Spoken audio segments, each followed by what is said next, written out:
zero tolerance on the academics without kicking the kid out of a program that was the opportunity for that person to grow and correct things.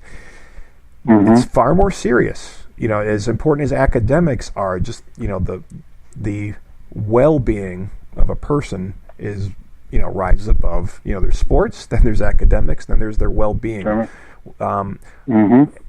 Have you found a way to stay engaged with, let's say, a player that has been found to be bullying and it's dealt with the policy, even if they're off the team? Have you found a way to not cut them loose? Because I can't think of one. I hope there is one, but I'm curious as to have you found any such thing? When we cut kids from the team? Yeah, in other words, if someone is found bullying and goes to the principal, okay. Is there a way to, yes, they're off the team, but there's a way to stay engaged with them, much like your weightlifting program when they have the academic failures, so that they're not set loose to just, spiral down further on their own? Yeah. Well, that's the thing, Dave. We never let a kid go, period, because we know later on that kid may come back, or like you said, we don't want them to spiral worse than whatever the situation they're in at that time.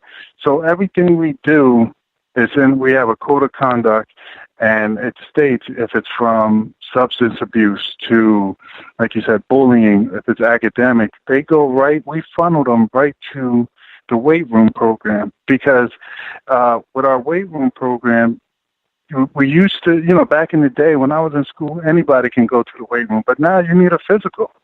You need a physical to be in that weight room.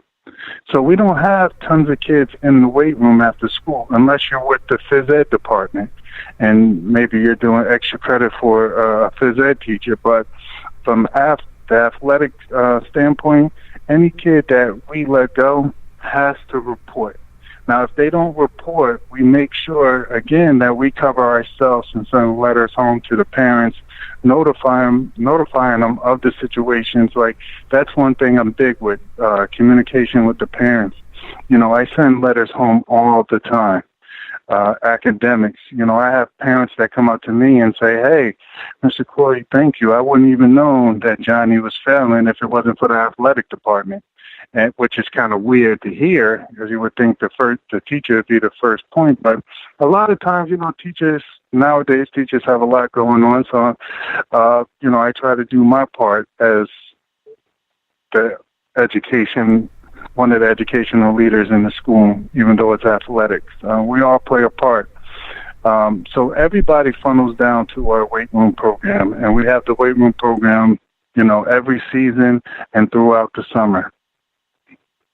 Well, excellent. I mean, and I can see now that was working. I was wondering if there had been some other way to, again, literally keep them within your control isn't the right word, within your influence. To have that circle of influence, still around them, because that's as bad as, I'm going to stop with, not go too deep in this, but mass incarceration. You're throwing people away. Yeah.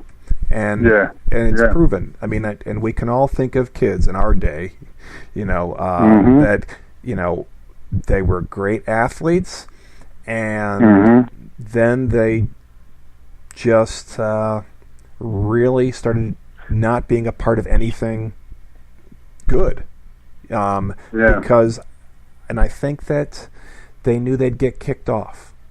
So I might as well quit now. So there's that whole other wave of kids that aren't even getting, we hear about the numbers and how fast kids are dropping out between middle school and high school in sports. And I think that's one of it, which is you can have zero tolerance without throwing away the player. Exactly. And that was the first thing. That's the first thing I thought of. Like, I try to, whenever I want to, I'm not the type of, I don't want to be a one-hit wonder. I always try to think everything through. And that was the first thing I thought about this program. So if I pull a kid, what am I doing with him? I'm going to just say, "Hey, I don't know who you are no more," pass him in the hallway and say, "What?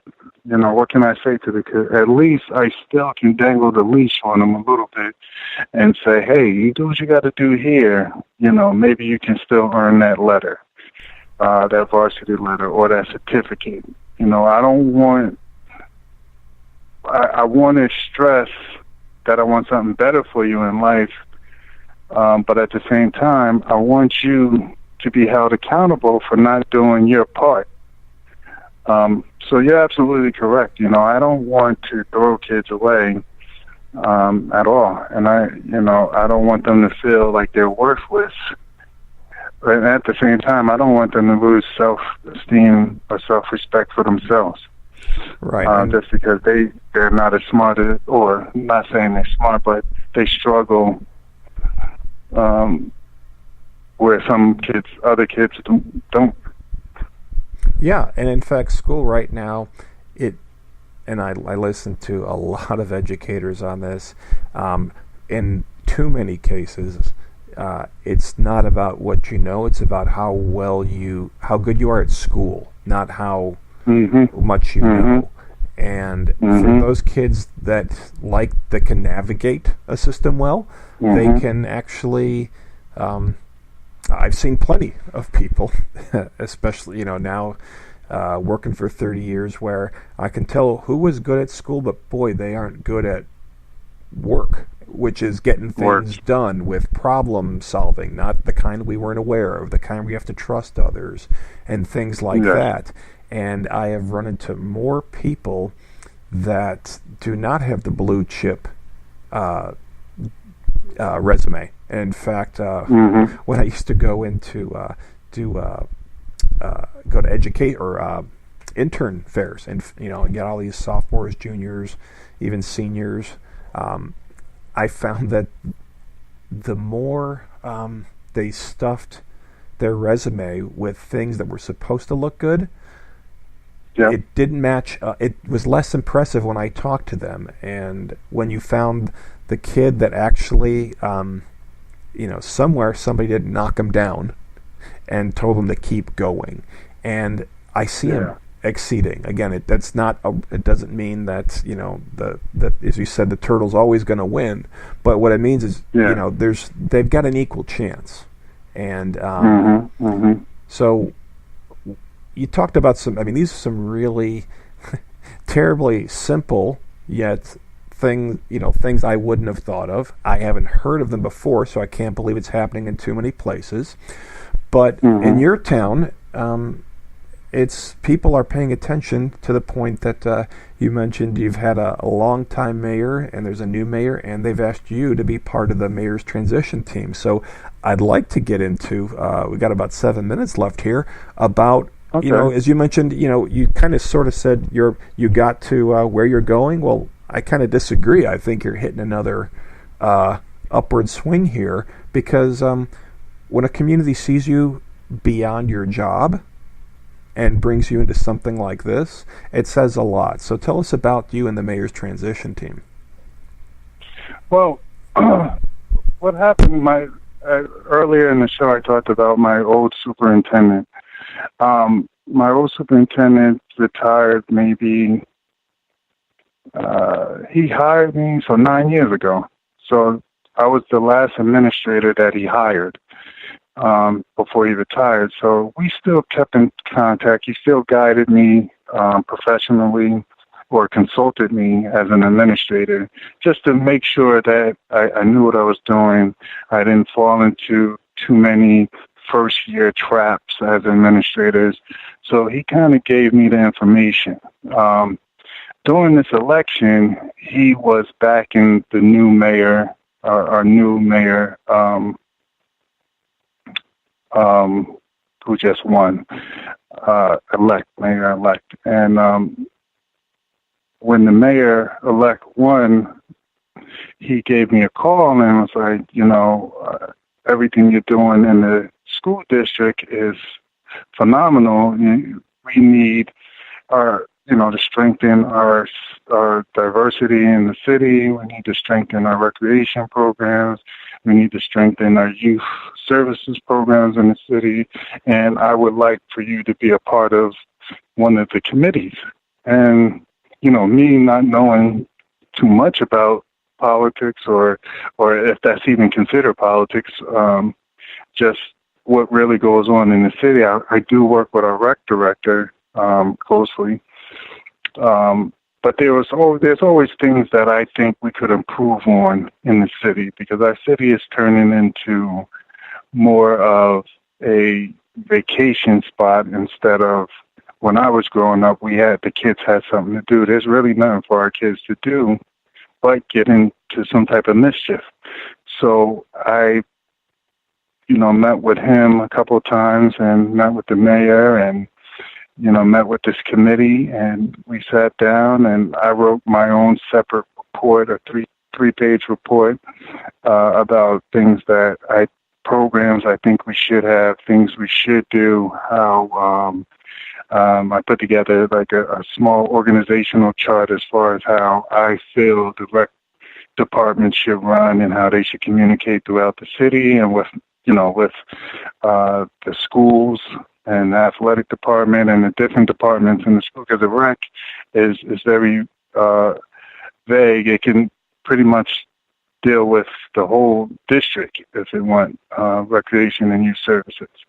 And I put, I just wrote up some stuff now. Are those things actually going to happen? I don't know. I just put it in the report just so people can see my thoughts of the city, of what I think our city should be, and how I feel like these things can help the youth coming up and keep them more occupied and giving them things to do. Another thing I wanted to do is give the middle age or the young adults and the middle age adults something to do as well.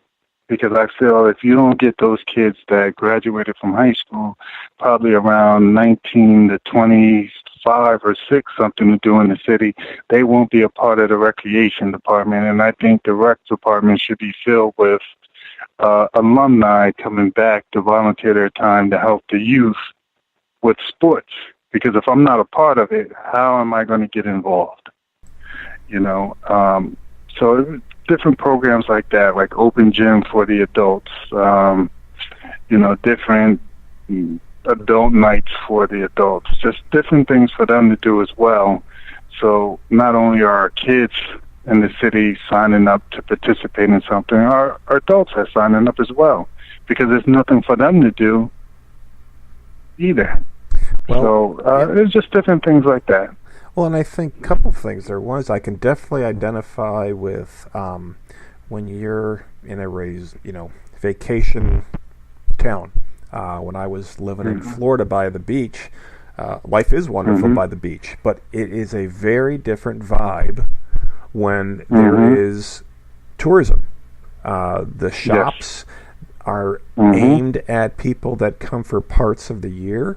They're not really the types of place where they're going to hire a kid in high school, that they can have an after-school job and stay out of trouble. In fact, the things that are nicest are the kids that they want every kid to stay away from.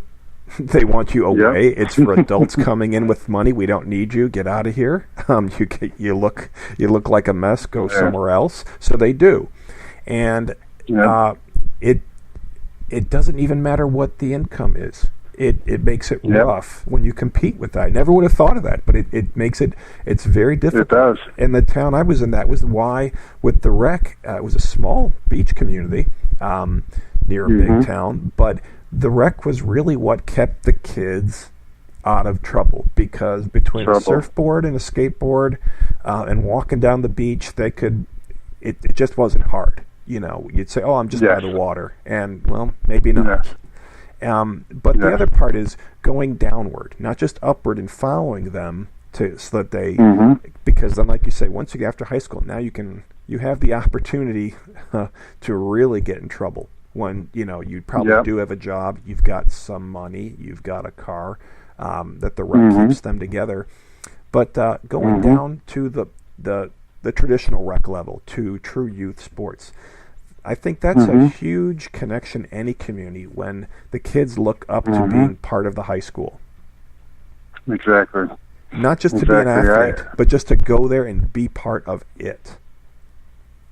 Yeah, we try to do things like rec night for our kids to come to some of our games. We hold